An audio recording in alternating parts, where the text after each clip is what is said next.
म तिमीलाई जस्तो सुकै समस्याबाट पनि म तिमीलाई बाहिर निकाल्नेछु र तिमीलाई म त्यो दलदलमा, म त्यो कष्टमा, म त्यो पीडामा पर्न दिने छैन भन्नुहुने सर्वशक्तिमान परमेश्वर पिताले आज हामीलाई यसरी सम्झाउँदै हुनुहुन्छ। त ईश्वरले यसरी गवाईहरू पस्केर दिनुभएको छ। यस्ता यस्ता गवाईहरू छन् जुन गवाईले आज हामीलाई के भएको छ त दबाई भएको छ होइन।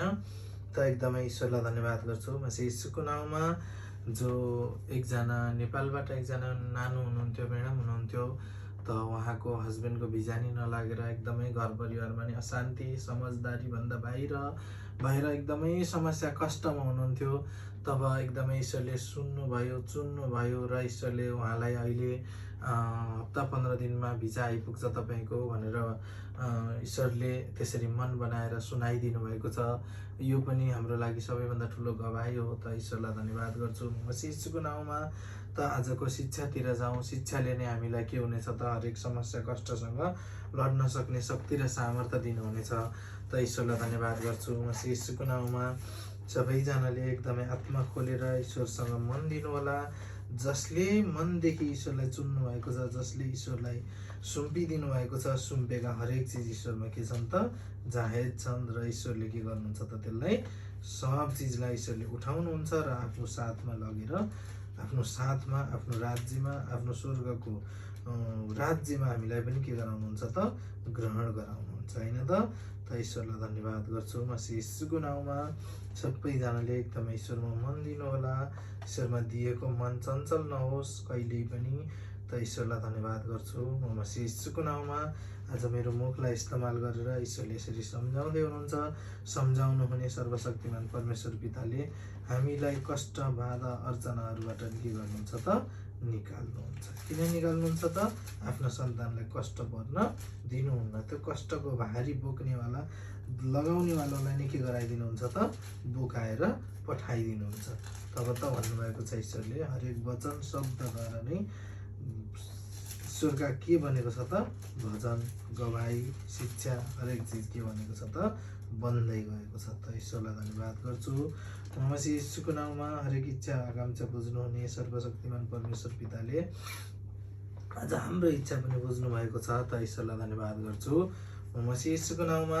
सबैजनाले शास्त्र हुनेले शास्त्र खोलेर हेर्नुहोला। जोसँग शास्त्र छैन, शास्त्र नहुनेले चाहिँ ईश्वरसँग मन लगाउनु होला र ईश्वरमा माग्नु होला। ईश्वरमा मागेका हरेक चिज के हुनेछन् त पुरा हुनेछन्। त ईश्वरलाई धन्यवाद गर्छु म यीशुको नाउँमा। यहोशू 14:1बाट यसरी ईश्वरले सम्झाउँदै हुनुहुन्छ। सबैले एकदमै शास्त्र खोलेर हेर्नुहोला र ईश्वरले यसरी सम्झाउँदै हुनुहुन्छ। सम्झाउनु हुने सर्वशक्तिमान परमेश्वर पिताले सम्झाउनु मात्र हुन्न, तिमी प्र्याक्टिकल पनि गर मेरा सन्तान। यदि तिमीले प्र्याक्टिकल गर्न सकेनौ भने त तिमीले के गर्नेछौ त भोलि भइपरि आउने समस्यासँग पनि तिमी लड्न सक्ने छैनौ। नत्र त फेरि तिमी पनि दोस्रोवाला आत्माले बस्न पार्नेछ र तिमीलाई के गर्नेछ त घुँडा टेकाउनेछ। त त्यस्ता दोस्रोवाला आत्मालाई ईश्वरले यसरी सम्झाउँदै हुनुहुन्छ। त ईश्वरलाई धन्यवाद गर्छु म यीशुको नाउँमा।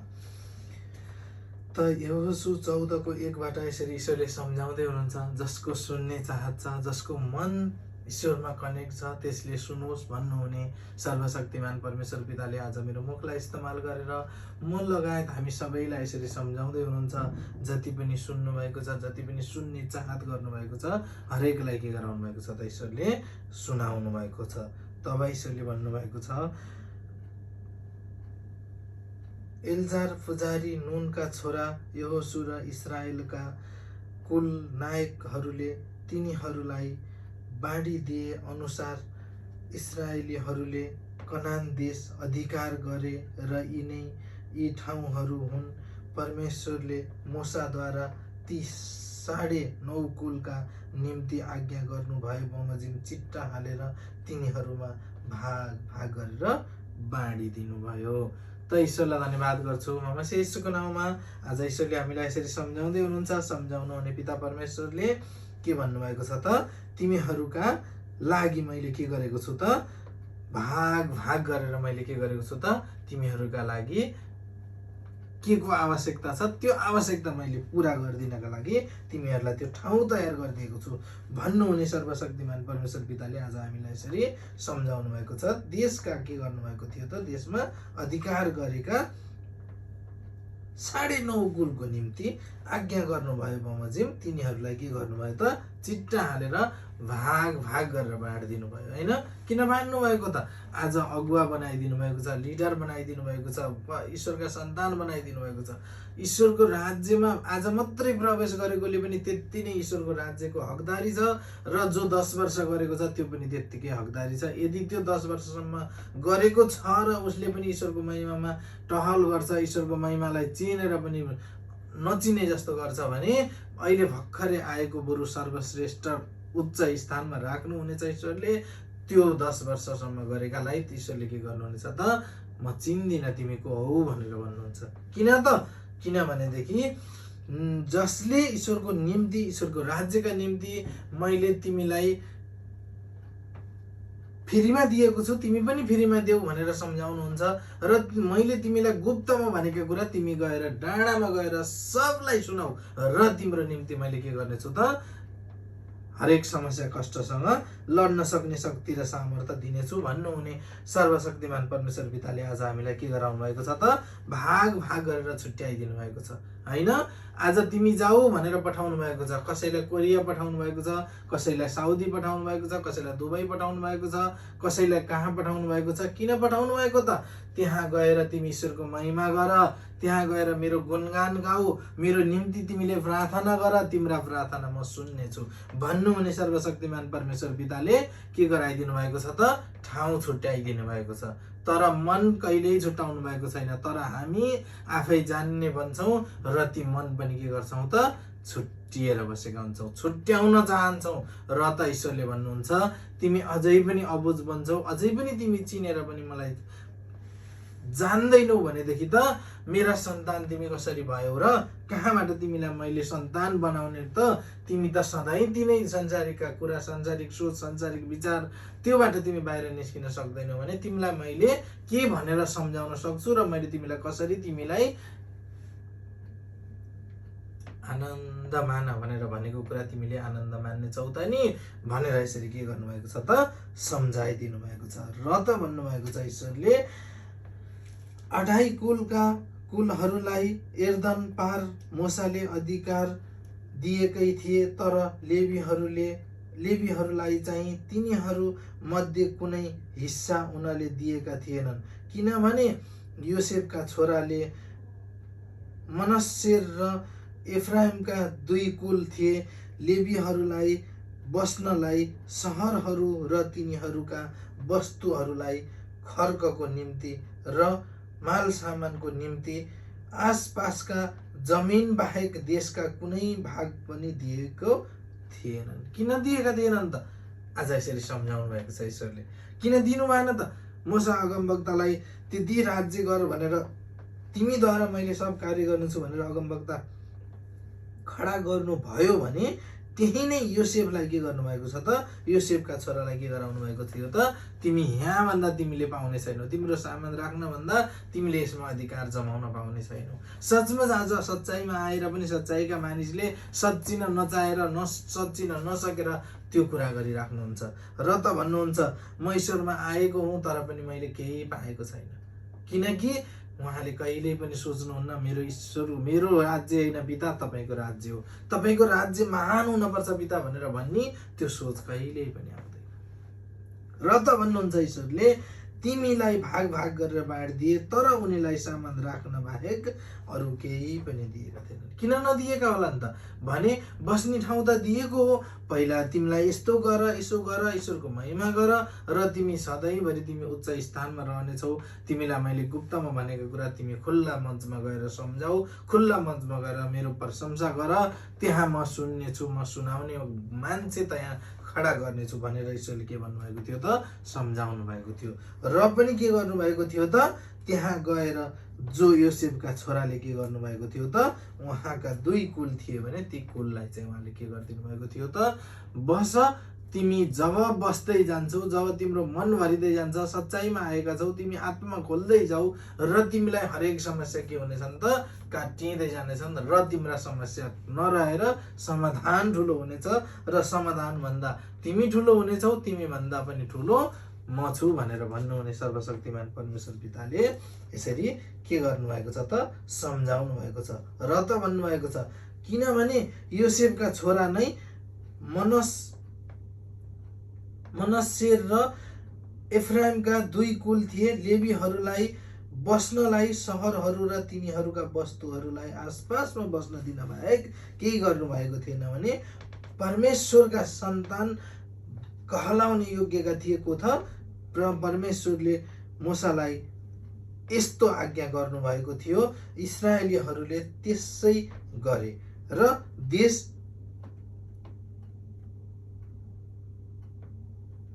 बाँडे। के बाँडे त?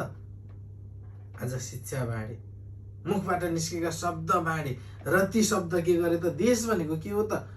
शब्द, यी वचन, यी आत्माका कुरा र ईश्वरले के गर्नुहुन्छ त त्यसलाई सुन्नुहुन्छ र ईश्वरले उहाँ के गर्नुभयो त उनीहरूलाई सम्झाइदिनु भयो र उनीहरूले के गरे त ती भाग लगाएर के गरे त बाँडेका थिए। के का लागि बाँडेका थिए त?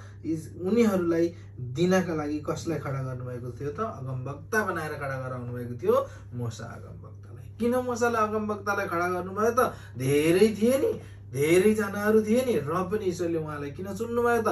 जसको मन बच्चाका जस्तो छ, जसको हृदय साफ छ, जसको कोमलो मन छ, म त्यसलाई मात्र ठिठ्याउने छु र त्यसको मन अझ म पवित्र बनाएर त्यसमा भएका सबै चिज पखालेर म त्यहाँ बास बस्नेछु र त्यहाँ गएर स्वयं मैले काम गर्नेछु। किनकि त्यसको आत्माद्वारा गर्नेवाला को हुनुहुन्थ्यो त? हाम्रो पिता परमेश्वर हुनुहुन्थ्यो। र त भन्नुभएको छ हरेक ठाउँमा बाँडिदिनु भएको छ। आज आएर जापानमा पनि बाँडिएको छ नि, होइन? किन शाखा बनेको छ त? यहाँका समस्यामा परेका, कष्टमा परेका, निन्दामा परेका हरेकले उठुन् र उद्धार पाउन् भनेर के गराइदिनु भएको छ त? यहाँ पनि हजुरको हाम्रो लागि आज तयार गरिदिनु भएको छ। तर पनि जसले चाहँदैन, जसले योसेफका छोराका जस्तो सोच ल्याउनुहुन्छ, उहाँहरूलाई सिर्फ के भएको छ त? रे खै मैले सुनेको त हो, मलाई चाहिँ थाहा छैन भन्नुहुन्छ। किन त? जसलाई ईश्वरको महिमा पनि थाहै छैन। हामीलाई कतिचोटि सम्झाउनुहुन्छ नि, हाम्रो प्रमुख हरेक शाखाको लिडर कगुवाहरूले सम्झाउनुहुन्छ नि। किन सम्झाउनुहुन्छ त?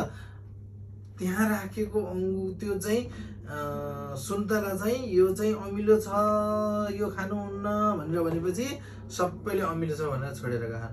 चाखेकै छैन त्यो अमिलो छ कि गुलियो छ कि पिरो छ कि त्यो के छ के थाहा छ र? कसैलाई थाहा छ? छैन। र पनि किन त? किन ती कुरा आउँछन् त भन्दा जसले चाखेको छैन, जसले सुनेको छैन, जसले बुझेको छैन, त्यो मान्छेले भन्छ यो यस्तो छ भन्छ। त्यस्तै आज सच्चाइलाई पनि के भन्छन् त? सच्चाइ गरेर सन्चो हुन्छ र यस्तो गरेर पनि सन्चो हुन्छ र गाएर पनि सन्चो हुन्छ र भन्नुहुन्छ। तर भएको छ त पिता, सब उठ्नु भएको छ त, कोही रुनु भएको छैन त। किन रुनु भएको छैन त? रुनको लागि त रुवाउनेवाला त धेरै भेटिएका थिए नि, धेरै भेटिन्छ नि, अझै पनि भेटिन्छन्, होइन? तर हँसाउनेवाला कोही पनि थिएनन्। घाउ थियो, त्यो घाउलाई, खाटो बसेको घाउलाई उक्काउने र त्यसलाई अझ दुखाइदिने, अझ दर्द दिने मान्छे धेरै थिए हजुर। तर त्यहाँ सुकोस्, यो घाउ सन्चो होस्, यो मलम लगाइदिन्छु भन्ने मलम लगाइदिनेवाला कोही पनि थिएन। किनकि जसको सोच परमेश्वरमा छैन, त्यसलाई कहिल्यै पनि आउँदैन कि म पनि खुसी हुन्छु र अरूलाई पनि खुसी गराउँछु भन्छ। र त यसरी सम्झाउनु भएको छ ईश्वरले, हरेक समस्या कष्टसँग तिमी लड, खुद लड्नेवाला तिमी रहनेछौ र तिमी लड्नेमा कुनै पनि गएर फाइट खेला भन्नुभएको होइन, गएर कसैसँग तिमी दादागिरी गर, तिम्रो आफ्नो हिसाबले आफ्नो दिमागले चल भन्नुभएको होइन। दुस्रावाला आत्मा भन्छौ नि, दुष्ट भन्छौ नि, दुःख दिने, कष्ट दिने, समस्या दिने, यस्तो हो तिमी, यस्ता हौ तिमी, यस्तो गर्छौ तिमी, यस्तामा परेका छौ, तिमीलाई यो भएको छ भनेर दुःख दिनेलाई के भनिएको छ त? दुष्ट भनिएको छ, होइन र? तर पनि हामी ओहो के हो र त्यसो भनेको मतलब थाहा छैन के हो त्यसो भनेको। त्यसलाई त्यसो भनेका मान्छेहरू हुन् त्यस्ता भनेका हामी त्यतातिर क्वेसन गर्न लागेका छौँ र त हामी अल्मलिरहेका छौँ। तपाईसहरूले भन्नुहुन्छ नि बनेका चिजमा तिमी नअल्मलिया, बनाउनेवालालाई सम्झन, बनाउनेवाला म स्वयं छु त, तिम्रा लागि के तयार गर्नुपर्छ त्यो म तयार गर्छु नि भन्नुहुने सर्वशक्तिमान परमेश्वर पिताले हामीलाई यसरी के गर्नुभएको छ त सम्झाउनु भएको छ। त ईश्वरलाई धन्यवाद गर्छु। म मसीह येशूको नाउँमा ईश्वरले यसरी सम्झाउनुहुन्छ। लुकाको 12:15 यसरी जानु होला। त ईश्वरलाई धन्यवाद गर्छु। म मसीह येशूको नाउँमा हरेक इच्छा आकांक्षा बुझ्नुहुने सर्वशक्तिमान परमेश्वर पिताले आज हाम्रा इच्छा पनि के गर्नुभएको छ त बुझ्नु भएको छ। त ईश्वरलाई धन्यवाद गर्छु। म मसीह येशूको नाउँमा लुका 12:15 हैन। त यसरी ईश्वरले के गर्नुभएको छ त सम्झाउनु भएको छ। सम्झाउनु हुने सर्वशक्तिमान परमेश्वर पिता भन्नुहुन्छ। उहाँले तिनीहरूलाई भन्नुभयो। कसले भन्नुभयो त? आज कष्टमा परेकालाई, समस्यामा परेकालाई, तिमी अप्ठ्यारामा परेका छौ, तिमीलाई रोगी छौ, तिमी यो रोग छ, तिमीमा यो छ, तिमीमा यस्तो चिज छ, तिम्रो घर परिवारमा अशान्ति छ, तिम्रो आफन्तले नराम्रो भनेका छन् भन्नेलाई आज यसरी उहाँले के गर्नुभएको छ त सम्झाउनु भएको छ। तिनीहरूलाई भन्नुभयो होसियार रह, सबै किसिमका लालचबाट जोगिने काम गर, किनकि मानिसको जिन्दगी उसको धन सम्पत्तिको प्रशस्तमा रहँदैन। धन सम्पत्ति भएपछि त सबै थोक छ, मसँग त सब चिज छ, मलाई त यो चिजले नि पुगेको छ, त्यो चिजले नि पुगेको छ, यस्तोले नि पुगेको छ, उस्तोले नि पुगेको छ भनेर भनेका हुन्छन् नि। किन भनेका हुन्छन् त? उनीहरूलाई धन सम्पत्तिले प्रशस्त रहँदैनन्। किन रहँदैनन् त भने जसको लोभ लालच भएको छ, त्यो लोभ लालचले नै उसको जिन्दगी माटोमा मिल्छ। किन मिल्ने रहेछ त? त्यो लोभ लालच गरेको कारणले। तपाईले सम्झाउनु भएको छ कि सबै किसिमका लालचहरू जोगिने काम गर। जस्तो सुकै होस् के त्यो लोभ लालच भएपछि जे सुकै पनि पर्न सक्छ त्यहाँभित्र। चाहे तपाईँले कसैलाई नराम्रो देख्नु भएको छ, नराम्रो सोच्नु भएको छ, नराम्रो भन्दै हुनुहुन्छ भने पनि त्यो पनि लोभ लालच हो तपाईँको। त्यो लोभ लालचबाट पनि ईश्वर भन्नुहुन्छ टाढा निस्क, तिमी बाहिर निस्क र तिमी त्यहाँबाट तिमी नरह र तिमीमा मैले के गर्नेछु त उठाउनेछु भन्नुहुने सर्वशक्तिमान परमेश्वर पिता भन्नुहुन्छ। हरेक किसिमका लालचबाट तिमी के गर त बाहिर निस्क भनेर सम्झाउनु भएको छ। बाहिर निस्किने त हो, तर कसरी निस्किने त? पैसा आउने ठाउँ छ भनेदेखि त त्यहाँ त कहाँ निस्किन मन लाग्छ र? कहाँबाट त्यहाँ त अझै झरोस् होइन त? दृष्टान्त कसरी दिनुभएको थियो त हामीलाई प्रमुखहरूले सम्झाउनुहुन्छ नि होइन कि एकजना मानिस दुःख पाइरहेका, कष्ट पाइरहेका, एकदमै समस्यामा परेका र एकदमै मागेर बसिराखेका थिए। त्यही बाटोमा जाँदाखेरि एकजना राजा त्यही बाटो हुँदै जानुभयो र त्यो बाटो हुँदै जाँदाखेरि त्यहाँ देख्नुभयो यस्तो गरिब रहेछ, यतिसम्म कष्ट भएको बिचरा, यतिसम्म अप्ठ्यारोमा परेको रहेछ। ठिकै छ नि त, मसँग यत्रो धन सम्पत्ति छ, त्यो धन सम्पत्ति मैले के गर्नु र? ल ठिक छ, एउटा सुनको सिक्का दिन्छु र यो सुनको सिक्काले यो पनि राम्रोसँग आफ्नो जीविका चलाउँछ र यो पनि आफ्नो राम्रोसँग गरेर खान्छ नि भनेर के गर्नुभयो त उहाँले दिनुभयो। कसले त? राजाले। जो आएका राजासँग पत्ता नै कसको को माध्यम भएर आउनुहुन्छ हामीहरू जान्दैनौँ, हामीहरू बुझ्दैनौँ, हामीहरूलाई नि थाहा हुँदैन कि पत्ता नै को आउनुहुन्छ, कसरी आउनुहुन्छ, के भएर आउनुहुन्छ होइन। र त ईश्वरले के भन्नुहुन्छ कि तिमीले त्यो समयमा आउनु भएको थियो र त्यहाँ पठाइदिनु भयो, स्वर्गीय दूत खडा गरेर राजाको भेषमा पठाइदिनु भयो र राजा स्वयं त्यहाँ आफू उपस्थित भएर ईश्वरले के गर्नुभयो त यो गरिबलाई पनि म के गर्छु त दया गर्छु, म त्यो गरिबीबाट म त्यसलाई निकाल्छु र म यसलाई खुसी पार्छु, म यसलाई खुसी दिन्छु भनेर के गर्नुभयो त त्यो मन बनाउनु भयो, निकालेर दिनुभयो। एउटा सुनको सिक्का निकालेर दिनुभयो। त्यो सुनको सिक्का निकालेर दिएपछि उसले खेलाउँदै खेलाउँदै खुसी भयो, मैले त यस्तो पाएँ भनेर उसले खेलाउँदै खेलाउँदै सुन भेटेको खेलाउँदै जाँदाखेरि कहाँनिर फुत्त फुत्केर गएर हिलोमा गएर गाडियो जहाँ नाली थियो होइन। त्यो नालीमा गएर गाडियो। त्यो सुनको सिक्का खोज्दा खोज्दै भेटेन र त्यति बेलासम्म राजा शिकार खेलेर फर्किनु भयो। शिकार खेल्न निस्केको समयमा बाटोमा देखेर बटुवालाई त्यसरी दिनुभएको थियो। तपाईँसँगले के गर्नुभयो त?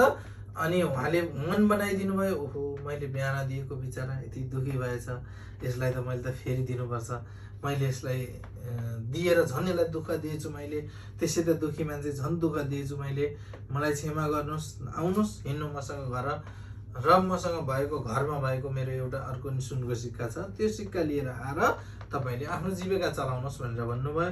त्यो समयमा आउनुभयो, आउँदै गर्नुभयो। जब उहाँ आइसक्नुभयो, आइसकेपछि उहाँले दिनुभयो, ल हेर्नुहोस् तपाईँको लागि मैले एउटा अर्को सुनको सिक्का दिएको छु र यो सुनको सिक्का बेचेर तपाईँको जीविकोपार्जन राम्रोसँग खुसीसँग चलाउनुहोस् भनेर के गर्नुभयो त? दिनुभयो। जब दिनुभयो त्यसपछि उहाँले के गर्नुभयो त?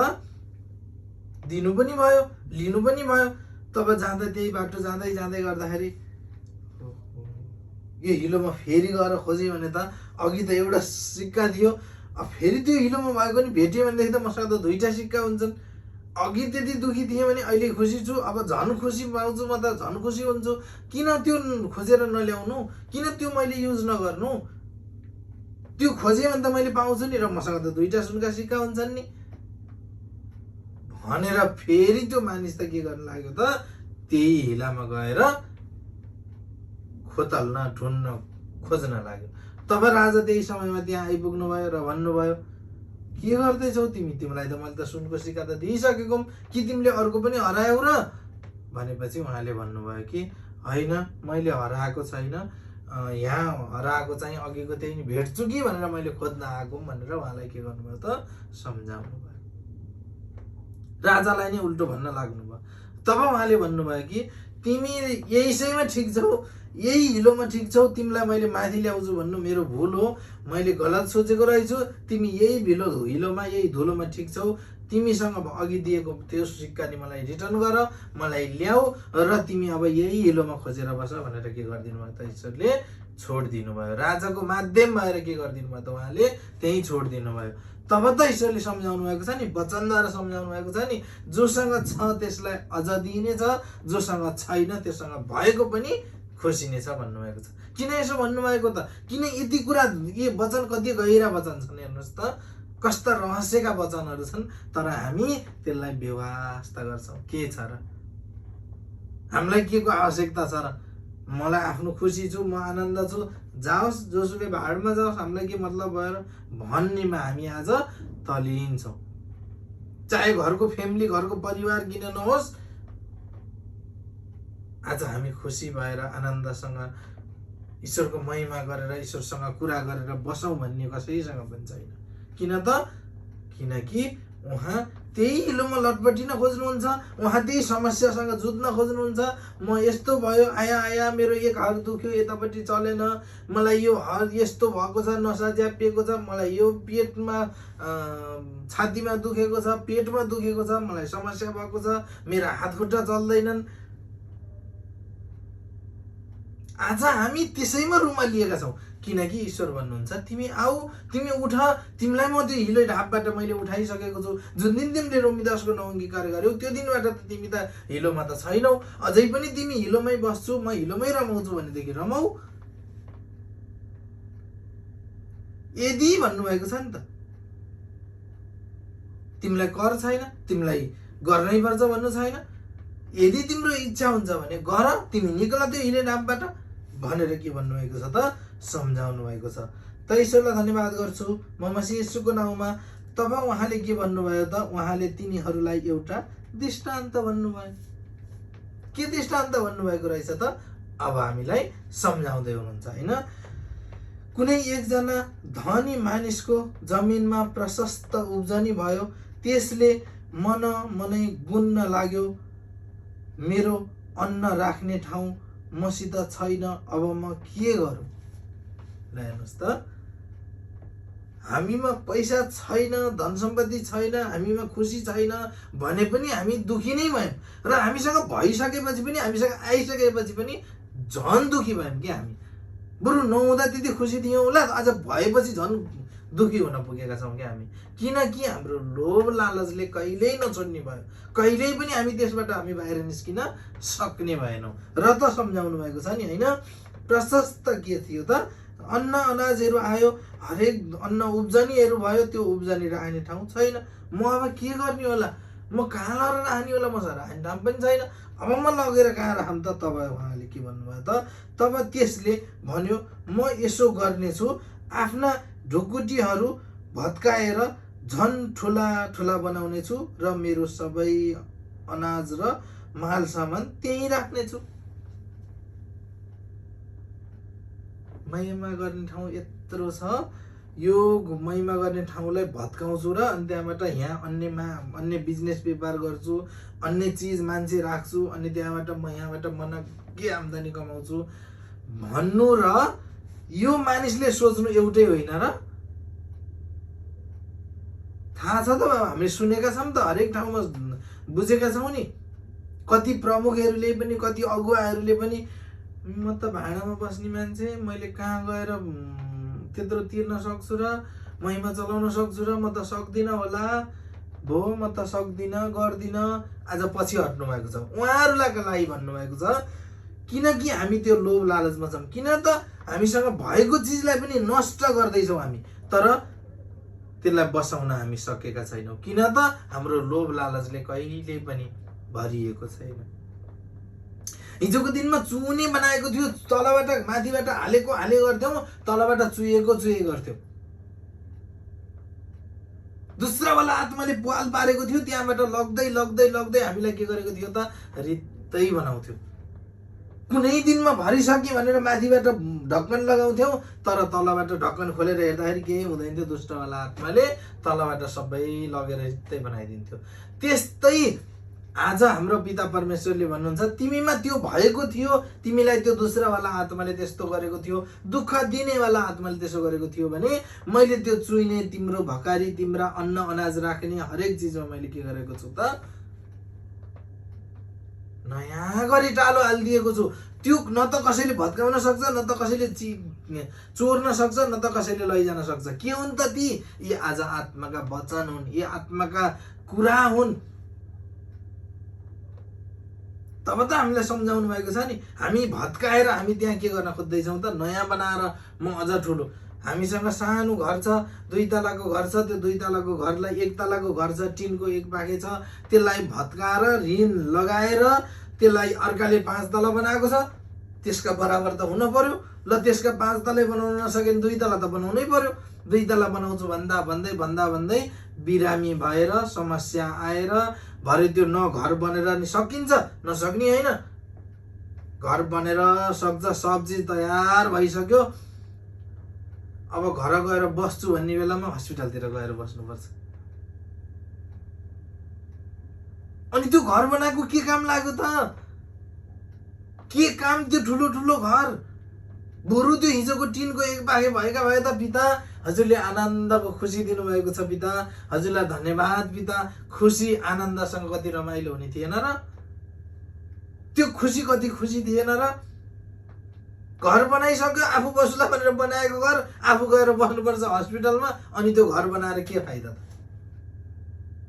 भरे त्यही घर फेरि ब्याङ्कमा लगेर जम्मा गर्यो, ब्याङ्कमा लगेर राख्यो, धितो राख्यो, अनि त्यहाँबाट भरे धितो तिर्न सके तिर्यो, तिर्न सकेन भने छोराछोरीलाई धरि त्यही धितोले ऋणमा पारिदियो। अनि भरे त्यो ऋण तिर्छु भन्दै आफ्नो न त त्यो पैसाले किनेर सकिन्छ त्यो ज्यान, न त त्यो पैसाले किनेर लिएर आउन सक्छ। अनि त्यहाँबाट लास्ट स्टेज हुन्छ, फलाना ठाउँमा सच्चाइ छ अरे, फलाना सच्चाइमा जान्छ भने ल न मलाई त्यहाँ लगिदेऊ न बा, त्यहाँसम्म पुर्याइदेऊ त सच्चाइ भन्ने कहाँ छ? छिमेकी हाँसेको देखेर, छिमेकी रमाएको देखेर हिजो त डाहा भएको थियो, तब त्यो अब सकियो, सबै चिज भयो, हस्पिटलले लगिसक्यो, अब तपाईँ पनि बाँच्नुहुन्न भनेर भनिसक्नु भयो। तब भनिसकेपछि त गर्ने के त अब त्यहाँ? तब उहाँले भन्नुहुन्छ, मलाई पनि लगिदेऊ न, त्यहाँ छ रे, कहाँ हो, गएर उद्धार पाइन्छ रे, मरिँदैन रे, बाँचिन्छ रे। अनि त्यहाँबाट आउनुहुन्छ। त्यो समयलाई कति समय बितिसकेको हुन्छ, त्यो समय के काम त? त्यो समय हाम्रो लागि के काम त? हाम्रो लागि त कामै छैन त्यो समय त। जब त्यो समय हाम्रो लागि काम छैन भने हामी किन त्यो समयलाई हामी बर्बाद गर्ने, किन हामी त्यो समयलाई हामी दुसरावाला आत्मालाई सुम्पिदिने होइन। तब यी चिजलाई आज हामी के गरौँ त, ईश्वरले के भनेर सम्झाउँदै हुनुहुन्छ त, जो छ जस्तो छ त्यो ढुकुटीमै तिमी रमाऊ।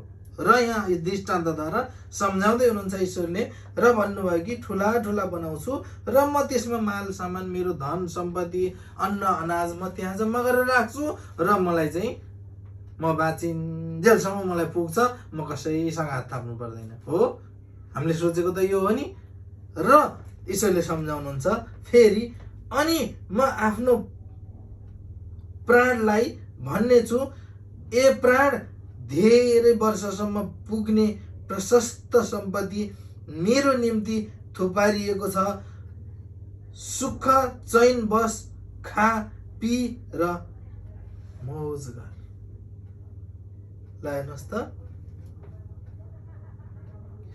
आफै मात्रै खाऊ, आफै मात्रै लाऊ, मलाई मात्रै भयो हुन्छ, म मात्रै खाने हो, अरू कसैलाई दिने होइन, कोही चाहिँदैन भन्नेहरूका लागि यसरी सम्झाउनु भएको छ कि अब त त्यति त भइसक्यो, घर पनि सानो घर थियो त भत्काएर ठुलो घर बनाइसके, सब्जी त भइसक्यो, अब प्राणले त आयो नि होइन, अशक्त हुन लाग्यो, बिमारी हुन लाग्यो, उसले सम्हाल्न सक्दैन, उसलाई अप्ठ्यारो पर्दै गयो, शरीरले नसक्ने भएपछि अब प्राणले के गर्न लाग्यो त, अघि है म गर्छु नि, के को टेन्सन भएर, यस्ता काम त कति गरियो नि भनेको थिएँ, तर बनाइसकिन्जेलसम्म त अब सक्दिनँ होला, आजल त हिक्मत पनि हारिसकेँ म त, हिक्मत पनि आउँदैन आजल त मलाई त, म त्यो हिक्मतमा मैले त हिक्मत हारिसकेँ, अब म त त्यस्तो बाटोमा त अब अलि सक्दिनँ होला, यो उमेरले हो कि केले हो, मैले चाहिँ अलि सक्ने जस्तो देखेको छैन भनेर भन्नुहुन्छ।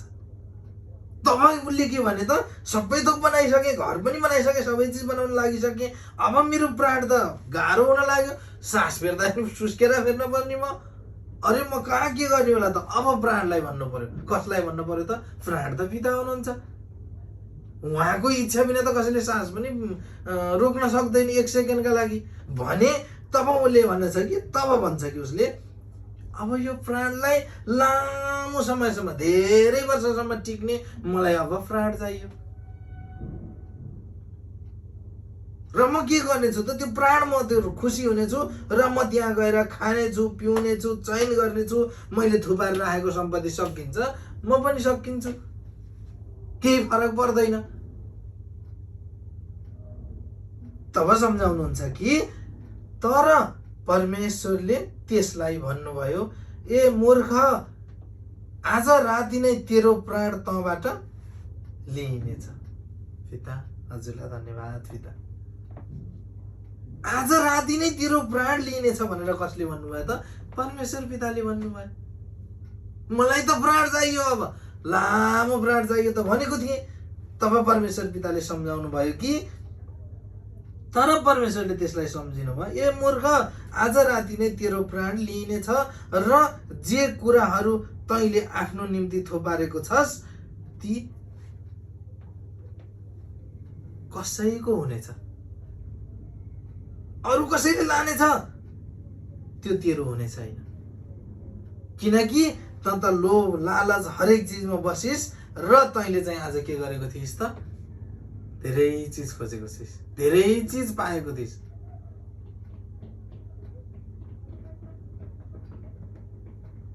किन भन्नुभएको त, किन यसरी सम्झाउनु भएको त, अब ती तैँले थुपारेको सम्पत्ति पनि तेरो हुने छैन र त पनि के हुनेछस् त, आफ्नो निम्ति धन सम्पत्ति थुपार्ने तर परमेश्वरको दृष्टिमा धनी नहुने मान्छेको अवस्था यस्तै हुन्छ। दान हाल्ने समय हुन्छ, है यो त हाल्नुहुन्न, यो पैसा हाल्यो भने त मलाई भरे यस्तो गर्नु परेन, यो हाल्नुहुन्न। दान गर्ने बेलामा रक्सी खाने हो आज, ए लिएन त्यो ठुलो यत्रो घ्याम्पो लिएन, अलि ठुलो चाहिँ ल्याउनु पर्छ नि, यत्रो सानोले थोडी हुन्छ, अलि ठुलो चाहिँ लिए अनि खाने हो नि, रमाइलो गर्ने हो नि। त्यस्ता मानिसलाई मलाई घर बनाउन छ नि, ठुलो घर बनाउने हो, सबैलाई देखाउने हो, छतमा बसेर हेर्नुपर्छ, सबैलाई देखाउनुपर्छ, त्यो मानिस के हुनेछ त? आफ्नो निम्ति धन सम्पत्ति थुपार्ने मानिस, परमेश्वरको दृष्टिमा त्यो के हुनेछ त? धनी मानिसको अवस्था यस्तै हुनेछ। परमेश्वरको राज्यमा थुपारेको धन, मन चाहिएको ईश्वरलाई परमेश्वरको राज्यमा मन दिएको मानिसले के हुनेछ त? उद्धार पाउनेछ।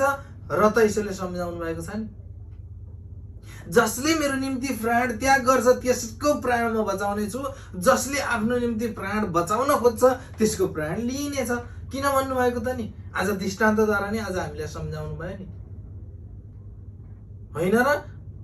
हामीलाई कति अगुवा प्रमुखहरूले सम्झाउनुहुन्छ नि, यो शास्त्र नै हाम्रो सबै थोक हो भनेर भन्नुहुन्छ भने त्यो गलतमा हुनुहुन्छ है, तपाईहरू त्यसमा गलत हुनुहुन्छ। र त्योबाट बाहिर निस्किनुस्। यहाँ त तपाईलाई यसो गर्नुलाई, यो गर्नका लागि, तपाईँ यस्तो सोच बनाउनका लागि नै तपाईँ तयारी हुनुहोस् भनेर यो त के हो त? माध्यम हो। ईश्वरले सम्झाइदिनु भएको, पता नै को द्वारा सम्झाउनुहुन्छ, भरे बच्चाद्वारा पनि आएर सम्झाउनुहुन्छ। आज पोखरा जाने, काठमाडौँ जाने भनेको म काठमाडौँ जान्छु भनेर भन्यो भनेदेखि, केही हुनेछ भनेदेखि, केही हुने रहेछ भनेदेखि उसले पहिले प्रार्थना गर्छ, पिता म फलन ठाउँमा जाँदैछु, आज म त्यो ठाउँमा जानको लागि त्यो मार्ग तयार गरिदिनुहोस्, पिता स्वर्गदूत खडा गरेर राखिदिनुहोस्, भइपरि आउने समस्याबाट पनि तपाईँले मलाई उठाउनुहोस् पिता भनेर के गर्नुहुन्छ त? उठाउनुहुन्छ। काठमाडौँको गवाई छ नि अस्तिको हप्ताको, होइन, फेलोसिपको भवन उद्घाटनको लागि जाँदाखेरि, होइन, त्यो गाडी, त्यस्तो गाडीमा जाँदाखेरि राजु सरहरू कसरी जानुभएको थियो, कस्तो अवस्थामा जानुभएको थियो, त्यो गाडी त्यहाँबाट झर्यो भनेदेखि केही भेटिँदैन भनेर भन्दै हुनुहुन्थ्यो। र पनि त्यस्तो ठाउँबाट ईश्वरले के गर्नुभयो त? उठाउनु भयो, हात थाप्नु भयो, कुनै समस्या पर्न दिनु भएन, आफ्ना सन्तानलाई राजी खुसीसँग लिएर आइदिनु भयो। किन त नि? ब्रेकै लागेको छैन भन्छन् पिता, ब्रेकै नलागेको गाडी कसरी आयो त नि? देख्नेवाला, लगाउनेवाला हुनुहुन्छ। र त भयो नि, असम्भव त केही पनि छैन नि। तपाईले किन सम्झाउनु भएको छ त? जसको मन छली छ, जसको मन गलत छ, त्यसले चाहिँ के गरोस् त? स्वर्गको धनसँग नरमाओस्, उसले रमाओस् तकोसँग त? परमेश्वरको धनसँग। परमेश्वरको आत्माद्वारा चलेको मानिसले कहिल्यै पनि धन, लोभ, लालचमा कहिल्यै पनि रहँदैन। उसलाई आवश्यकता नै छैन। म त भन्छु कि मेरो बुवाले, मैले त प्र्याक्टिकल गरेँ नि, मेरो बुवाले मेरो घरको बाटो हिँड्दाखेरि पनि, हाम्रो जग्गाको बाटो हिँड्दाखेरि, तपाईँ हिँड्ने भए माथिल्लो तिम्रै जग्गाको बाटो हिँड, मेरो जग्गाको बाटो नहिँड है भनेर भन्नुहुन्थ्यो। किन बा त्यस्तो भन्नुहुन्छ मान्छेलाई भनेर मैले सोद्धाखेरि, हामीले सोद्धाखेरि चाहिँ के भन्नुहुन्थ्यो? बाटो खादिन्छ, यो बाटो खादियो भने भर्किन्छ, अनि त्यहाँबाट हामीले केही गर्न सकिन्न भन्नुहुन्थ्यो। त जब अहिले मेरो बुवा माथि जानुभयो नि, जब अहिले ईश्वरको साथमा लिएर जानुभयो नि ईश्वरले, तब उहाँलाई के चाहियो त नि? त्यो सम्पत्ति, त्यो धन, त्यो घर, त्यो जग्गा, त्यत्रो त्यो सम्पत्ति छ, त्यो सम्पत्ति अब के काम लाग्यो त? त्यो सम्पत्तिले त मेरो बुवालाई त केही पनि काम गरेन त। बरु त्यो दिनमा मेरो आँगनको बाटो, मेरो घरको बाटो हिँड्न छ भने तिमी राम्रोसँग हिँड, तिमीलाई कहीँ काँडाले नकोतारोस्, तिमीलाई जहाँ जुन बाटो हिँड्न मन लाग्छ हिँड्नु है तपाईँहरू भनेर भनिदिएका भए त फलानु मान्छे कति आनन्दको थियो। गएछ बिचरा, ईश्वरले आफ्नो साथमा लानुहोस् पिता भनेर उसले नि के गर्थ्यो त? प्रार्थना गर्थ्यो।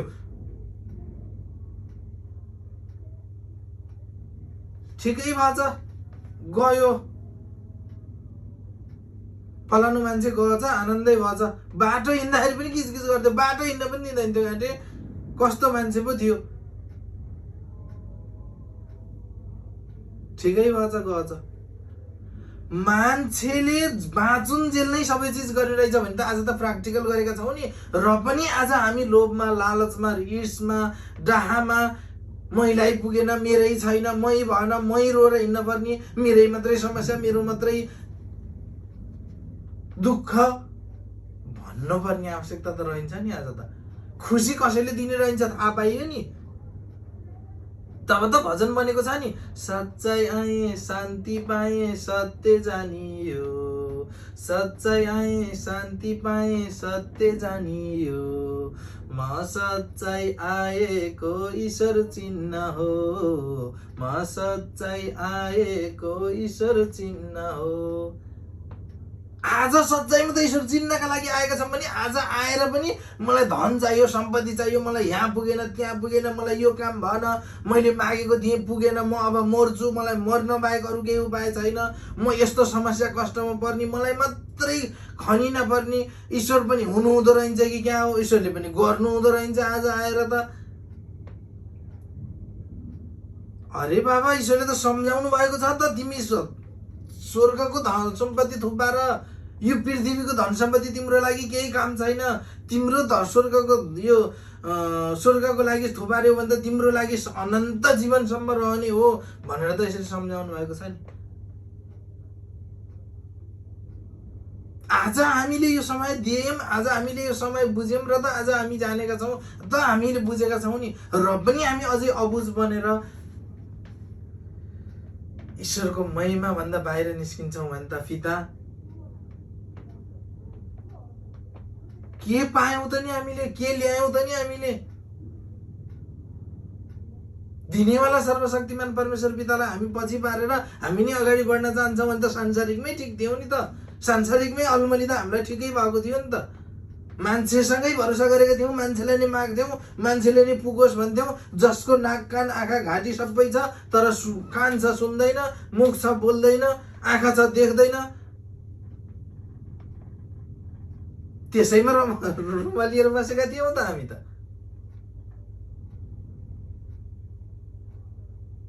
त्यसैमा आनन्द थियौँ त। आज ईश्वरमा आइसकेपछि पनि फेरि तिनै सोच तिनै विचार, मैले पाइनँ, मलाई छैन, मलाई भएन, फलानु मान्छे सच्चाइमा लहर मैले लहर लगाइदिएको, मैले लहर चिनाइदिएको, मैले लहर देखाइदिएको, त्यो मान्छे कहाँ पुगिसक्यो, म झन् तलको तलै छु। तब त ईश्वरले भन्नुभएको छ तिम्रो राज्य त्यो राज्य हो जो स्वर्गमा छ, त्यसका लागि धन थुपार, त्यसका लागि मन थुपार र मसँग आऊ, म तिमीलाई मेरो राज्यमा बसाल्ने छु भन्नुहुने सर्वशक्तिमान परमेश्वर पिताले हामीलाई यसरी सम्झाउँदै हुनुहुन्छ। त ईश्वरलाई धन्यवाद गर्छु। म मसीह यीशुको नाउँमा मेरो मुखलाई इस्तेमाल गरेर ईश्वरले हरेक टाइम यसरी सम्झाउँदै हुनुहुन्छ। त ईश्वरलाई धन्यवाद गर्छु म मसीह यीशुको नाउँमा। त ईश्वरको इच्छा योजना नै हाम्रो इच्छा मसीहमा पुरा होस् भनेर जसले मागेको छ त्यसले के भएको छ त, सचमुच पाएको छ। किन पाएको छ त भन्दा उसले मागेको कोसँग छ त, परमेश्वर पितासँग छ। माग्ने र दिनेवालासँग मागेको छ। माग्छु मैले मागेको कुरा पाउँछु भन्नेसँग उसले के गरेको छ त, मागेको छ। र त ईश्वरले के गर्नुभएको छ त, सम्झाउनु भएको छ होइन। त ईश्वरलाई धन्यवाद गर्छु म मसीह यीशुको नाउँमा। त हरेक एक इच्छा आकांक्षा बुझ्नुहुने सर्वशक्तिमान परमेश्वर पिताले हाम्रा इच्छा आकांक्षा पनि बुझिसक्नुभयो। त ईश्वरलाई धन्यवाद गर्छु म मसीह यीशुको नाउँमा। ईश्वरको इच्छा योजनाद्वारा नै हामी चल्नेछौँ। त ईश्वरले चलाइसक्नुभयो। ईश्वरलाई धन्यवाद गर्छु म मसीह यीशुको नाउँमा।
त ईश्वरलाई धन्यवाद गर्छु मसीह यीशुको नाउँमा।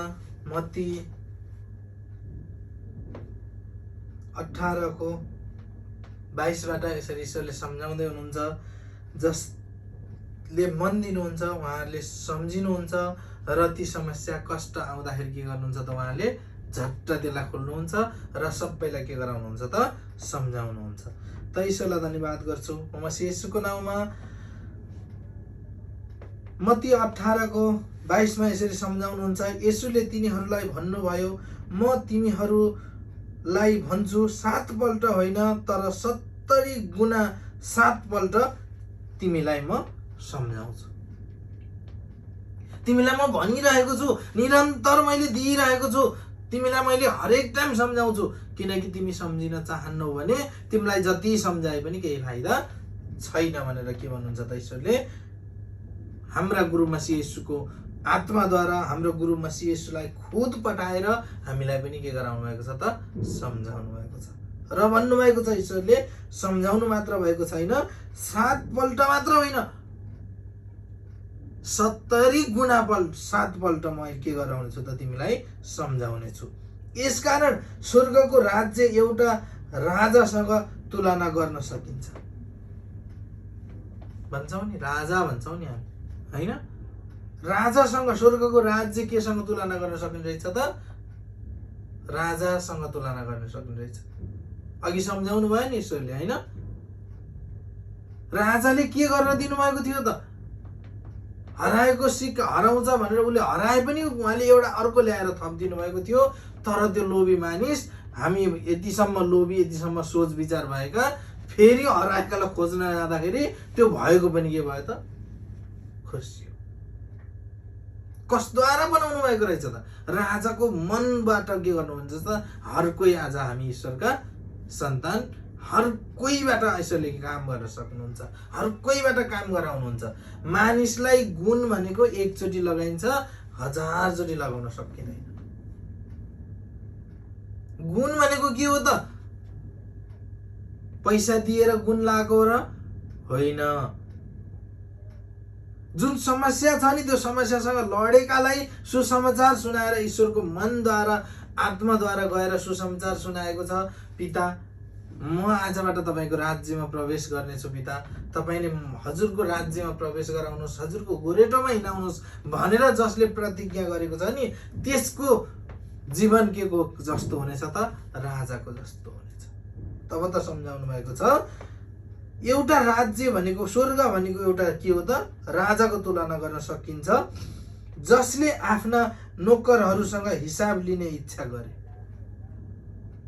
आज हामीलाई पनि ईश्वरले त्यही भन्नुभएको छ। आज हामीलाई ईश्वरले पठाउनु भएको पनि त्यसैका लागि छ र त भन्नुभएको छ नि, होइन? आज जसले के गर्नुभयो त? हिसाब लिने इच्छा गर्नुहुन्छ।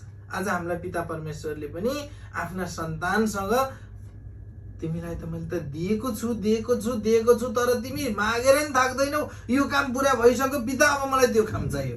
मैले यो पाइसकेँ, अब मलाई त्यो पठाइदिनुहोस्। अब मलाई यो भइसक्यो, अब त्यो चाहियो।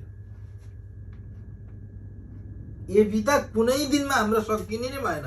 माग त बढ्दै जाने भयो, तर हाम्रो म पुग्यो पिता, मलाई अब यति बसी भयो, तपाईँको इच्छा जो छ त्यो इच्छा नै मसीमा पुरा होस् पिता भनेर भन्नुहोस् त। के गरेर दिनुपर्ने रहेछ, कसरी दिनुपर्ने रहेछ त्यो उहाँ के गर्नुहुन्छ त? जान्नुहुन्छ र त सम्झाउनुहुन्छ। तब ईश्वरले यसरी सम्झाउनुहुन्छ, जब तिनले हिसाब लिने लागे 10,000 सुनका सिक्का ऋण लिने एकजना तिनीहरू कहाँ ल्याइयो र त्यस मानिसले तिर्न नसक्दा त्यसका मालिकले त्यसलाई र त्यसका पत्नी र छोराछोरी र त्यसका सबै थोक बेची ऋण चुकाउने हुकुम दिए। मसँग ऋण लको होस्, लको तिरेको छैन। किन तिरेको छैनस्? मैलाई पुगेको छैन, मैले खान पाएको छैन, मै राम्रोसँग हिँड्न पाएको छैन, अनि मैले तपाईँको ऋण क्याएर तिरौँ त नि? तपाईँका छोराछोरी मेरै छोराछोरी पाल्न सकेको छैन, अनि तपाईँलाई मैले ऋण कसरी तिर्न सक्छु त? केमा अल्मलिएको छ त? सांसारिक लोभ लालच, होइन? तब उहाँले के गराइदिनु भयो त? के गर्नुभयो त भनेदेखि उसका सबै थोक बेचेर ऋण चुकाउने हुकुम दिए। योसँग जे छ भएको सब चिज बेचेर यसलाई ऋण तिराउनु भनेर राजाले के गरे त हुकुम गरे। योसँग रित्तै नभइन्जेलसम्म यसलाई चाहिँ हाम्रो ऋण छोड्न हुँदैन भनेर भने। तब त्यो समयमा म पनि त्यहाँ सामेल थिएँ। यो शिक्षामा, यो वचनमा, यो ऋणमा म पनि थिएँ। जति पनि कमाइएको थियो, जति पनि खुसी भएर जति भए रमाएर हिँडेको थियो, त्यो रमाएका छेडिक्का थिए सब चिज माटोमा मिलिसक्यो। सब चिज चुक्दा बेचिसके, सब चिज बेचे। मसँग भएको बेचेर सकेर रहेको छोराछोरीको कानमा भएका 50 सुकीका 20,000 10,000 का मुन्द्रा पनि लगेर बेचेर आफ्नो समस्या टार्न खोजे। र के गरे त मैले चाहिँ सब थोक बेचे र आफू पनि अब म बाँच्न नसक्ने भएपछि अब छोराछोरीलाई खुसी दिन सकिन्न, आफ्नो परिवारलाई खुसी दिन सकिन्न भने म पनि त बाँचेर के अर्थ भएर, म पनि त किन बाँच्नु पर्यो र बाँचेर एक गाँस खानका लागि सकिन्न, छोराछोरीलाई भनेको एउटा टालो कपडा फेर्न सकिन्न र स्कुलमा पढाउन सकिएन भनेदेखि त बाँचेर पो के भयो त नि, गयो त अब त। बरु मरे त फलानु छैन भन्छन्, दुखै पाएर मर्छन्, दुखै पाए भन्छन्, कसैको केही टाउको दुख्दैन नि। दूसरावाला आत्माले भर्ने ठाउँमा भर्यो, गलत चिज भरिदियो। खाली भएको थियो, सब चिज रित्तै भइसकेको थियो, तर भर्नका लागि यस्तो चिज भर्यो कि चाहिने चिज भर्ने भनेको नचाहिने चिज पनि ल्याएर के गरिदियो त दूसरावाला आत्माले भरिदियो। र त के गर्यो त मर्नलाई पनि अगाडि बढाइदियो। तयार भएँ म अब मर्नका लागि पनि। तब ईश्वरले भन्नुभयो म त तिमीलाई त मैले त यो मार्नका लागि भए त मैले यो जिरोमा पुर्याउनै थिएन नि, यति ऋण मैले तिमीलाई चुकाउनै पर्ने थिएन के। तिमीलाई त्यो ऋण चुकाउनका लागि त मैले यति माथि गरेर तिमीले त्यो तिरिसक्यौ। अब ऋण त्यसको जसको जो दूसरावाला आत्माको ऋण खाएका थियौ त्यो ऋण अब तिरिसक्यौ, अब म तिमीलाई किनेको छु, मैले मोल तिरेर ल्याएको छु भन्नुभएको छ नि परमेश्वर पिताले। दूसरावाला आत्माले त लग्यो, उसको लगेको थियो सबै चिज लग्यो, सक्यो। घर घडेरी बारी खेत जग्गा जमिन के थियो भएको सम्पत्ति सुन सबै बेचेर सकेपछि तब ईश्वरले के गर्नुभयो त मर्न तयार भएकालाई पनि के भन्नुभयो त तिम्रालाई मर्नका लागि मैले थोडी त्यत्रो ऋण तिरेको, तिमीलाई मार्नका लागि यत्रो ऋण चुक्ता गराएर मैले थोडी ल्याएको, त्यसको ऋण त तिरिसक्यौ। अब तिमी मेरो राज्यको ऋणमा, अब म बिना ब्याजको बिना स्वार्थको निस्वार्थको तिमीलाई म आज अब धन दिनेछु भनेर आज के गर्नुभयो त ईश्वरले सचमुच उठाएर देखाउनु भयो।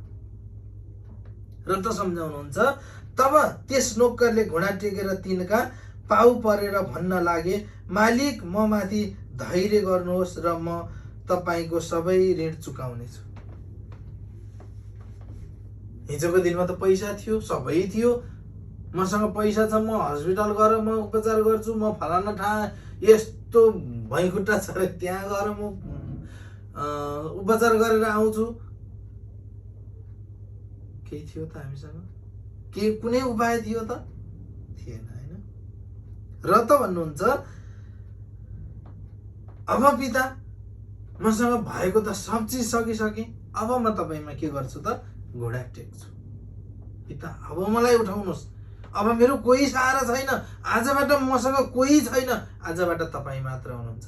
मसँग अघि भर्खरैसम्म पनि मेरो परिवार थिए, अघिबाट मसँग परिवार पनि छैन। अब परिवार पनि त्यो लोभ लालचमा पर्न लागिसके, भएको सम्पत्ति सबै बेचिसकिस्, भएको सबै थोक जायज सकिसकिस्, अब त कसको के छ र तँसँग के उ छ र तेरो के नै सम्पत्ति छ र भन्न लागिसके पिता। अब म तपाईमा घोडा टेक्छु पिता, अब मलाई उठाउनुहोस् पिता, या त तपाईको साथमा लानुहोस्, म अब यो दुनियाँमा म रहन चाहन्न भनेर के गरेछन् त घोडा टेक्न लाग्यो। कसले त? जसले ऋण लगेको थियो हैन। तब त्यस नोकरलाई मालिकले टिट्याएर त्यसलाई छाडिदिए र त्यसले ऋण माफी गरिदिए। त्यसलाई त्यो ऋण पनि माफी गरिदिए। मलाई चाहिएन मेरा सन्तान, अब तिमी खुसी भऊ, अब तिमी रमाऊ, तिमीलाई चाहिएको थियो नि, मैले चाहिने जति अब मैले फिर्ता गरिसकेँ। हिजोको दिनमा केही थिएन तिमीसँग, जिरोमा पुर्याएको थियो नि, जिरो लेभलमा। अहिले त्यो जिरो लेभलबाट मैले तिमीलाई उठाइसकेँ। मैले तिमीलाई आजबाट त्यो ऋण पनि मलाई तिर्न पर्दैन। अब तिमी आफ्नो गरेर खान सक्ने योग्यका भयौ। अब तिमी मसँग अब ऋण छैन तिम्रो। दुसरावाला आत्माको ऋण मैले तिर्दिसकेँ। अब तिमी ऋणबाट आजाद भयौ। आजबाट तिमीसँग कुनै लोभ, कुनै लालच, कुनै ऋण, कुनै समस्या, कुनै कष्ट केही पनि छैन। तिम्रो चुइने झोला थियो त्यसलाई पनि मैले टालेर आजबाट त्यहाँ मैले आशिषले ओतप्रोत बनाएको छु। आशिषले मैले तिम्रो भण्डार भरिदिएको छु। र भन्नुभयो त्यस नोकरले, तब त्यस नोकरले निस्केर जाँदा आफ्नो सँग नोकरहरूमध्ये एकजनाले लाई भेटे, जो त्यसको 100 चाँदीका सिक्का ऋण थियो। उसलाई घोक्रामा पक्रेर त्यसले भन्यो, मेरो ऋण तिरिहाल, भर्खरै तिर, तैँले अहिले नतिरी हुँदैन। मसँग यत्रो चाँदी लगेर तैँले चाहिँ खानी, रमाउने, त खुसी भएर हिँड्ने, त आनन्द गरेर यस आराम गरेर हिँड्ने। मलाई चाहिँ यहाँ आज साउले मालिकले धन्य आज कुटेन, मलाई रोडमा ल्याइ पुर्याएन, यस्तो समस्या भइसक्यो मलाई, तैँले चाहिँ मेरो कुरा नबुझ्ने भनेर उसले के गर्न लाग्यो त, उसँगैको सङ्गीलाई, साथीलाई उसले के गर्न लाग्यो त, घोक्रा समातेर उसले के गर्न लाग्यो, ऋण तिरिहाल, अहिले तिर्नुपर्छ तैँले, अहिले तिर्नस् भनेदेखि म तँलाई जे पनि गर्छु भनेर उसले के गर्न लाग्यो त, घोक्रामा समातेर भन्न लाग्यो। तब त्यसको सङ्गी नोकरले घोप्टो परेर त्यसलाई बिन्ती गर्यो, म माथि धैर्य गर, म तिमीलाई सबै तिरिदिनेछु। जो आफूले पहिला आफ्नो मालिकसँग गरेको थियो त्यो सेम उसले फेरि के गर्यो त, उसँगको साथीले पनि त्यही गर्यो र भन्यो, साथी मलाई केही नगर्नुहोस्, म तपाईँको समय दिनुहोस्, म त्यो समय आएपछि म त्यो तिर्दिनेछु।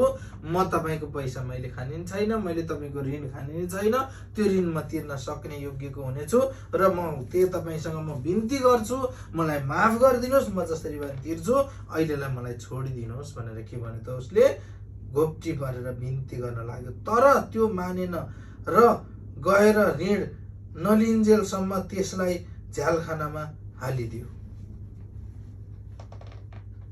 तिर्न सक्छस् भने तिर्न सक्दैनस् भने मेरो ऋण खायो भनेर म तँलाई केस हालिदिन्छु र तँलाई म अब जेलमा पठाइदिन्छु, जे गर्नुहोस् गर अब। तब त्यस सङ्गी नोकरले यी सबै देखे र त्यसले अति दुखित भएर तिनीहरूले गएर ती सबै घटनाहरू आफ्ना मालिकलाई बताइदिए। देख्नेवाला त धेरै थिए। हिजो छटपटिएर मेरो बाबुलाई बचाइदिनुहोस् न, मेरो छोरालाई बचाइदिनुहोस् न, कोही हुनुहुन्छ भने भन्दै हिँड्दाखेरि त देखेका त थिए नि, सबैले सुनेका पनि थिए नि। तब दुखित भएर के गरे त उहाँले, उनीहरू यस्तो गर भनेर भनेको तर उसले गरेन र उसले झन् उल्टो यस्तो गरेर अहिले जेलमा लगेर राखिदिएको छ भनेपछि तब मालिकले त्यस नोकरलाई आफू कहाँ बोलाएर भने, ए दुष्ट नोकर, तैँले मसँग बिन्ती गरिस् र मैले तँलाई तेरो ऋण माफी गरिदिएँ। मैले तँमाथि दया गरे झैँ तैँले पनि तेरो सङ्गी नोकरमाथि दया गर्नुपर्ने थिएन। हिजो तिमी त्यो कष्टबाट निस्क्यौ, हिजो तिमी पीडाबाट निस्क्यौ, हिजो तिमी समस्याबाट निस्क्यौ, तिमी माथि कष्ट पर्यो, अप्ठ्यारो पर्यो, सब चिज पर्दाखेरि तिमी ईश्वरको सन्तान बन्यौ र तिमी ईश्वरको राज्यमा प्रवेश गर्यौ। अब कि तिमी त्यस्तै परेकालाई तिमी उद्धार नगर्ने,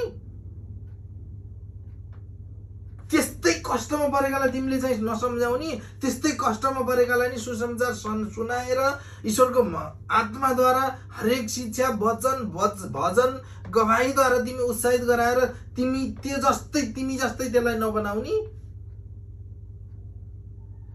तिमीलाई तिमीलाई त मैले क्षमा गरेँ भनेदेखि तिमीलाई हरेक समस्याबाट मैले निकालेँ भने के तिमी पनि फेरि तिम्रा सङ्गीहरू तिम्रा छरछिमेकीहरू त्यो रोएर बसेर छटपटिएर बसेकालाई तिमीले उद्धार गर्नका लागि तिमी कुनै अगाडि नबढाउने भनेर आज ईश्वरले के गराउनु भएको छ त सम्झाउनु भएको छ। र तब त्यस मालिकले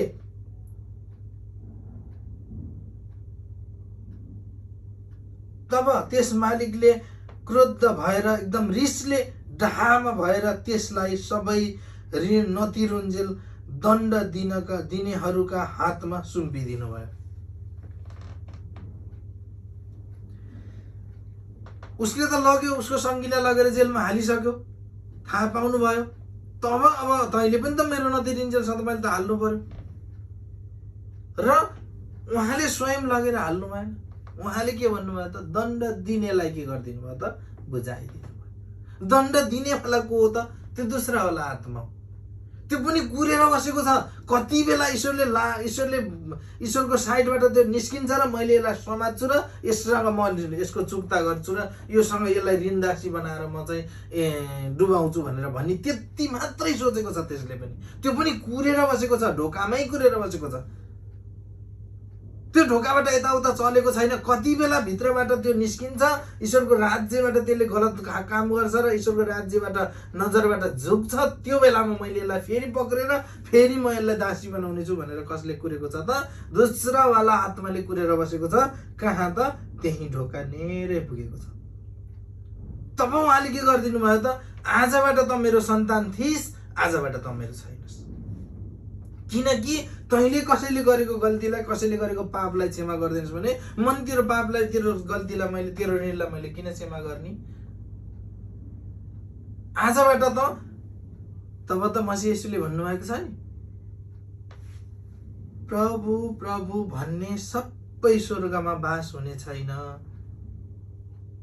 किन भन्नुभएको त नि? किन त्यसरी सम्झाउनु भएको त नि? प्रभुत्व गर्नेवाला, हुलाकीको काम गर्नेवाला यहोवाजी जो हाम्रा गुरु मसीह येशू हुनुहुन्छ, उहाँको सामने उहाँका हामीले बोलेका शब्दहरू मसीह येशूद्वारा ईश्वरसम्म पुर्याइदिने काम गर्नेवाला गुरु येशू मसीह हुनुहुन्छ नि। त जसले राम्रो सोच विचार गलत सोच विचारमा अल्झिएको छ, राम्रो सोच विचार ल्याउँदैन भनेदेखि त्यसका कुरा थोडी गएर भनिदिनुहुन्छ र थोडी सम्झाइदिनुहुन्छ र हाम्रा गुरुले कि फलाना फलाना ठाउँमा यस्तो यस्तो समस्या छ, त्यो समस्या आजको दिनभरिमा मसीमा हटोस् भनेर भनेपछि हटेको छ। किन हटेको छ त नि? चढेको गाडी पनि टायरै ओह्रालोमा त्यस्तो भिरमा टायरै नटेकेर ब्रेकै नलाग्दाखेरि पनि कसले थामिदियो त नि? थाम्नेवाला हुनुहुन्छ र त थाम्यो नि। के मानिसमा सम्भव थियो र? के कोही व्यक्तिमा सम्भव थियो र? थिएन। र त के भन्नुभएको छ कि तिमीहरू आफ्नो भाइलाई आफ्नो हृदयदेखि क्षमा गरेनौ भने स्वर्गमा हुनुहुने मेरो पिताले पनि तिमीहरूसँग त्यस्तै गर्नुहुनेछ। कस्तो गर्नुहुनेछ त? तिमीले क्षमा गर्दैनौ भनेदेखि तिमीले आफ्नो भाइलाई क्षमा गर्दैनौ भने आफ्ना सन्तानलाई क्षमा गर्दैनौ, तिमी आफ्नो सन्तानलाई गलत सोच देख्छौ, तिम्रो आफ्नो सन्तानलाई गलत चिजमा तिमी औँला उठाउँछौ भनेदेखि त मेरो पिता स्वर्गमा हुनुहुने मेरो पिताले पनि तिमीहरूलाई त्यस्तै देख्नुहुनेछ, त्यस्तै सोच्नुहुनेछ। तिमी जस्तो सोच्छौ त्यस्तै हुनेछ। किनकि तिमीले बोलेका हरेक शब्द तिम्रा छन् र त तिम्रो उहाँसम्म के हुनेछ त पुग्ने छैन। ईश्वरले पनि तिमीलाई इन्कार गरिदिनुहुनेछ। तिमीले इन्कार गरेपछि उसले पनि ईश्वरले पनि इन्कार गरिदिनुहुनेछ। र त के हुनेछ त प्रभु प्रभु भन्नेवाला यहोवाजी मेरो सुसमाचार सुनाइदिनुहोस्, म यस्तो पीडामा छु, म छटपटीमा छु, मेरो खबर पुर्याइदिनुहोस् पिता, सम्म पुर्याइदिनुहोस् मसीह येशूको नाउँमा भने पनि मसीह येशूले के गर्नुहुनेछ त पुर्याइदिनुहुनेछ हैन। त ईश्वरलाई धन्यवाद गर्छु। म मसीह येशूको नाउँमा आज मेरो मुखलाई इस्तेमाल गरेर ईश्वर यति नै बोल्न चाहनुभयो। ईश्वरको इच्छा योजना नै हाम्रो इच्छा मसीहमा पुरा भइसक्यो र ईश्वरले आत्मादेखिबाट हरेक चिजमा समस्या कष्टसँग जुझ्न सक्ने शक्ति र सामर्थ्य मसीह येशूको नाउँमा पुरा गरिसक्नुभयो। त ईश्वरलाई धन्यवाद गर्छु। म मसीह येशूको नाउँमा र वचन निरन्तर रहनेछ। हरेक समस्या कष्टसँग लड्न सक्ने शक्ति र सामर्थ्य भनेको नै हाम्रो यिनै वचन हुन्, यिनै शिक्षा हुन्। र त आज हामीलाई के भएको छ त, त्यसबाट निक्लिनलाई आशिषको मन भएको छ होइन। तब यसरी ईश्वरले सम्झाउनुहुन्छ। त ईश्वरलाई धन्यवाद गर्छु। म मसी यीशुको नाउँमा समय भए फेरि गर्दै गरौँला, फेरि अर्को समयमा रहौँला। त ईश्वरलाई धन्यवाद गर्छु म मसी यीशुको नाउँमा।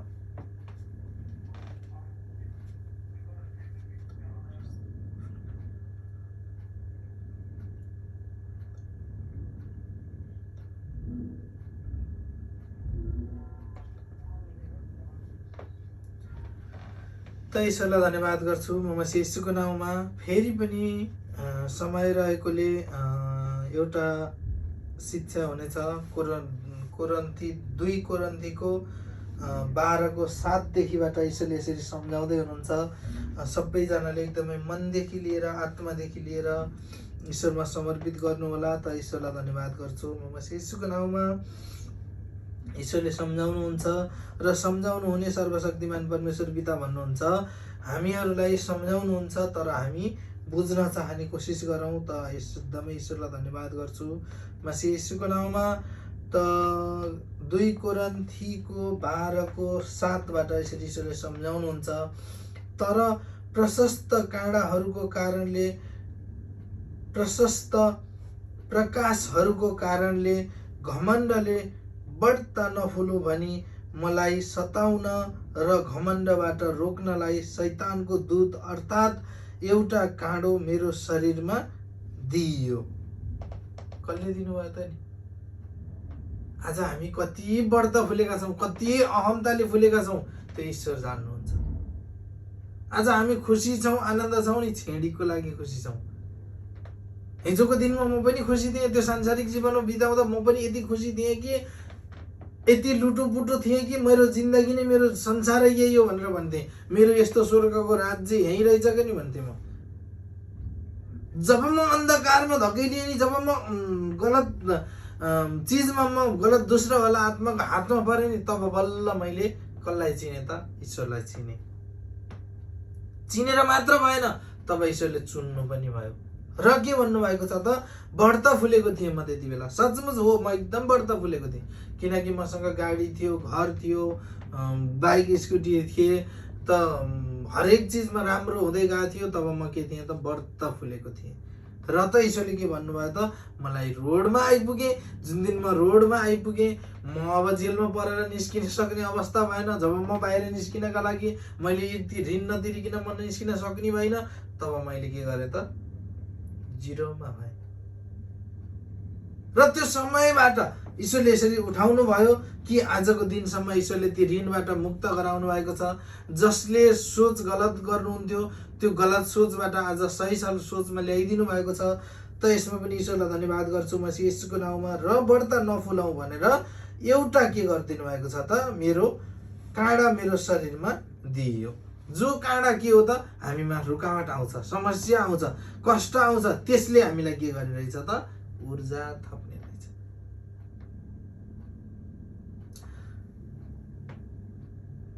म बोट टाँस्छु भन्दाखेरि जब 2 तलाबाट म झरेर म 2 घन्टासम्म म बेहोस भएँ। त्यो 2 घन्टासम्म बेहोस भएको समयमा म त ईश्वरको सन्तान हुँ। म यस्तो ईश्वरको सन्तान भएर नि म यसरी लुट्ने, म यस्तो अप्ठ्यारामा पर्ने, म यस्तो समस्यामा पर्ने, म त यो समस्याबाट बाहिर निस्किनै पर्छ, म यो समस्यामा रुमलिन हुँदैन, म यो समस्यासँग लड्नु जुझ्नु भनेको त यो त गलत हो भनेर जब हामीले सोच ल्याएका हुन्छौँ, जब हामीले विचार ल्याएका हुन्छौँ, तब ईश्वरले के भन्नुहुन्छ कि तिमी त्यो सोचबाट बाहिर निस्क र तिम्रो शरीरमा रहेको त्यो काँडा के हुनेछ त? बाहिर निकालिनेछ। र